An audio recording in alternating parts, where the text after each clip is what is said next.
Scripture, we're here with another video, and it looks like Leslie Headland is responding to...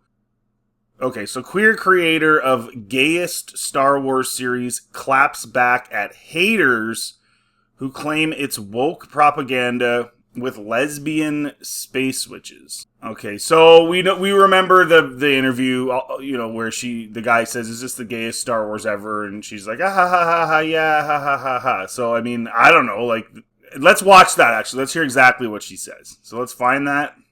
I want to ask you both because this is, I would say, arguably the gayest Star Wars. I think by a considerable margin. And are you excited about that? Are you bracing yourself? Star Wars. Not the It's pretty gay, let's be honest.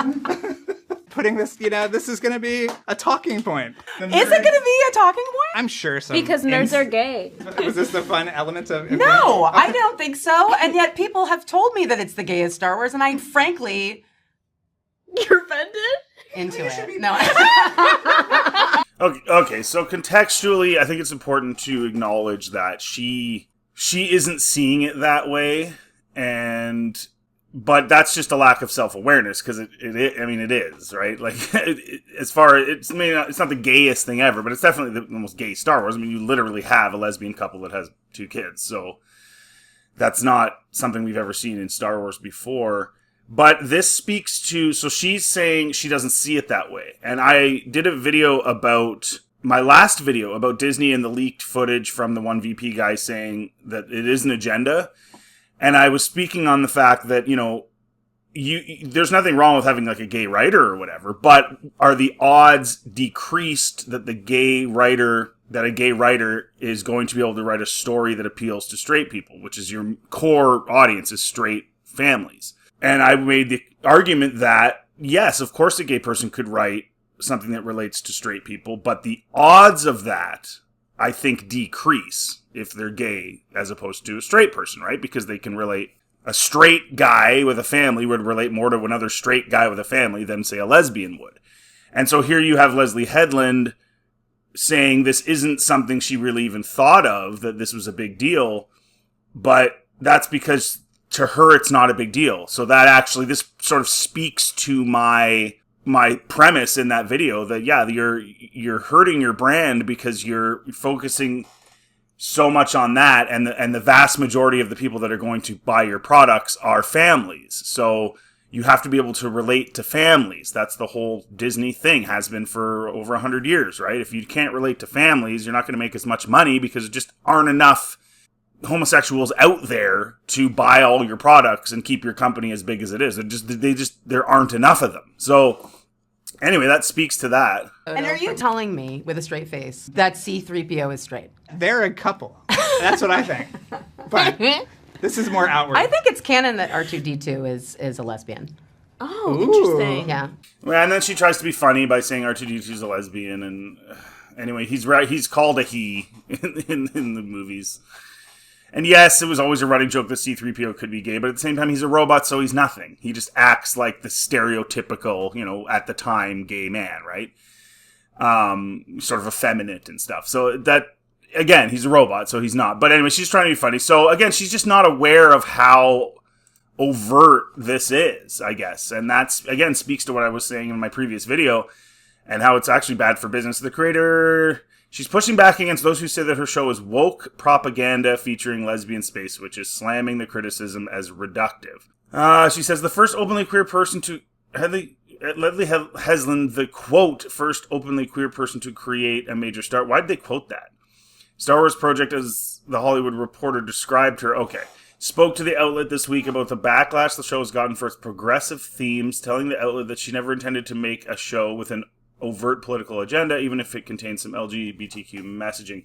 Again, see that there you go. So she didn't intend to, but she did, right? And this is what I was saying. It's it's like the guy said, 35% of the writers at Disney are gay. Well, is a gay writer going to be able to relate? And he says that, so you're going to see more trans messaging, you're going to see more, which doesn't relate to somebody like me who has 3 children and a wife and a family, right? I'm just not into that.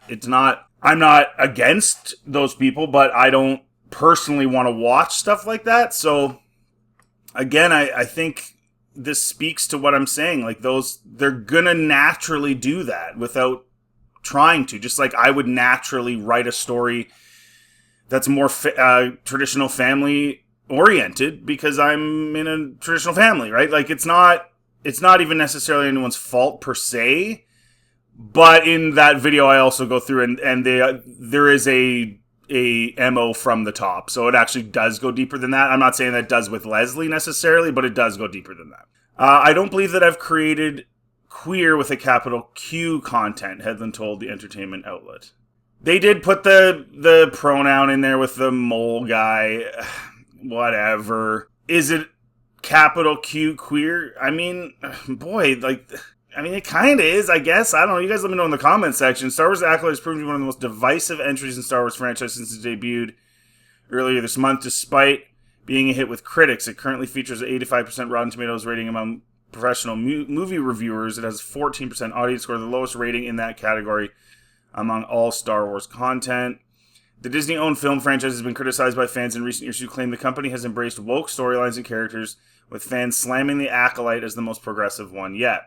Well, and again, that leaked video proves that they definitely do push things. And maybe Leslie was hired because they knew that, because she is a lesbian, that will help push the things that they want to push from the very top, right? The show's LGBTQ reputation has preceded itself, generating a now viral moment where a journalist from the Wrap, arguably the gayest, we talked about that already. During a recent interview with THR, Headland appeared inclined to temper some of the reaction to her interview with The Wrap. That's the one where, the guy was like, oh, this is the gayest Star Wars ever.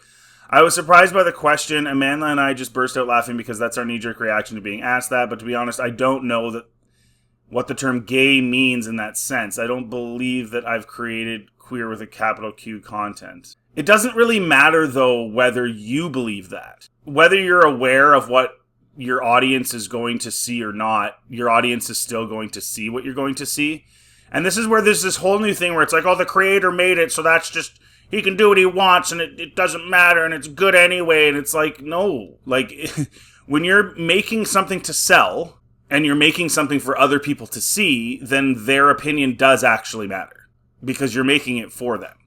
So if you're making a Star Wars show for Star Wars fans, you do need to take into consideration the fans. Peter Jackson, he honored Tolkien. He said, we didn't want to put any of our own things into this. We just want to do it. But he's doing that.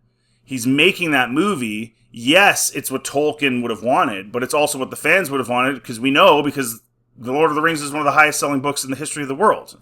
So making it what Tolkien made it, from a money perspective and a fan viewer perspective, was the most sensible and smart thing you could possibly do. You can ignore the fans all you want. Like Rian Johnson can be arrogant and say he wants to piss off half the people that watch his Star Wars movie, The Last Jedi, all he wants.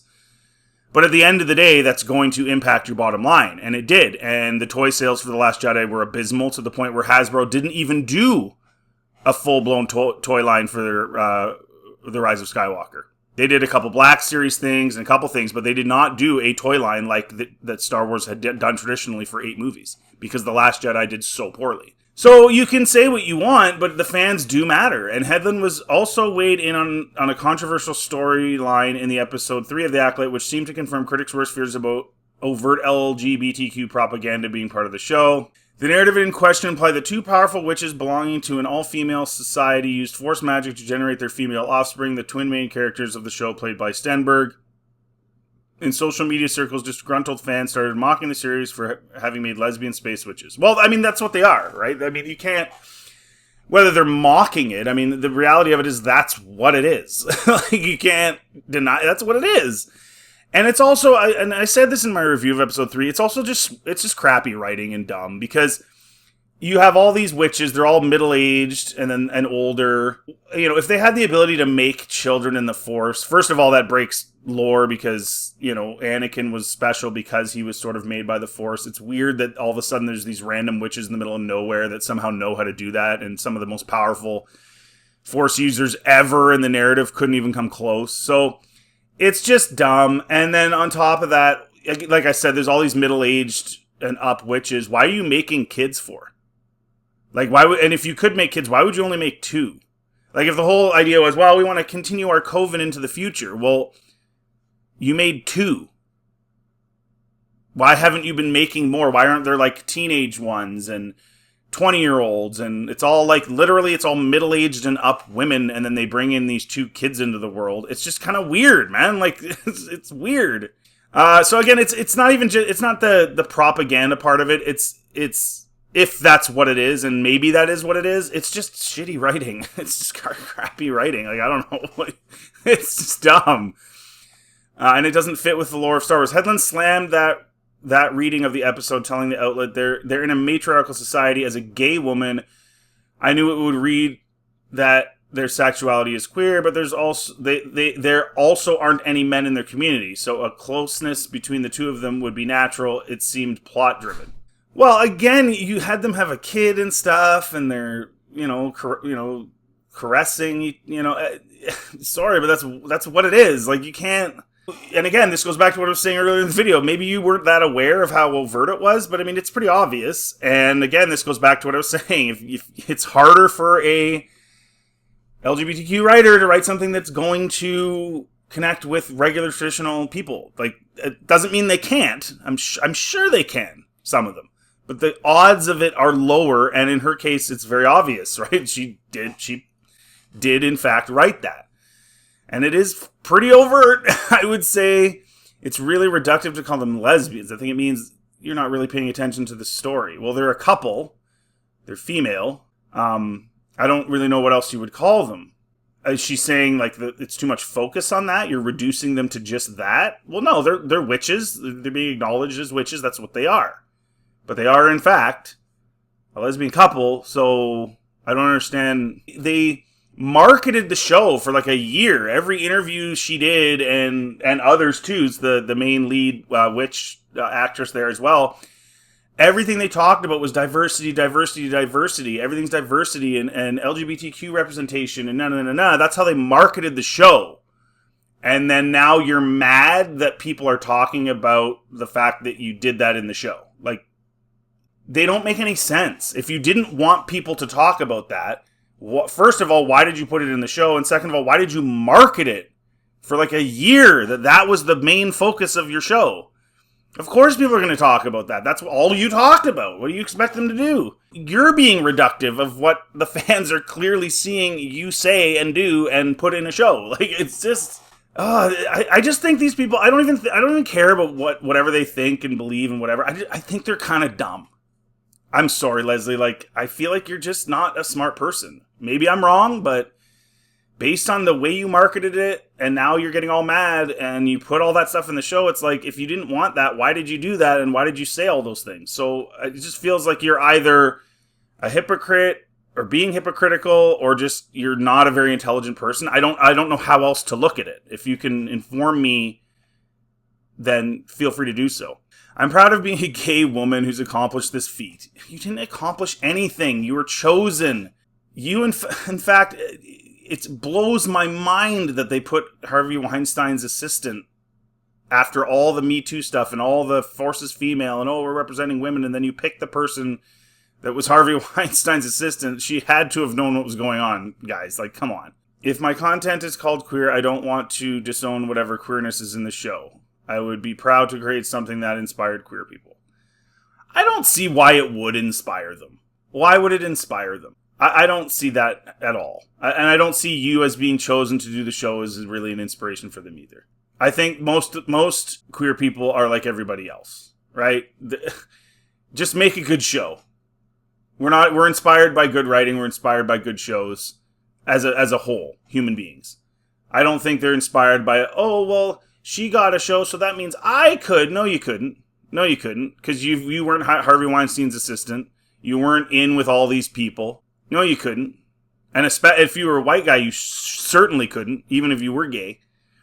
Right? That's exactly what the guy said in the hidden thing. He's like, I'm never going to get a promotion because I'm white. Right? So, no. You were chosen for the very reason that they could say, look, we're diverse and we picked this person. Which, again, I don't care.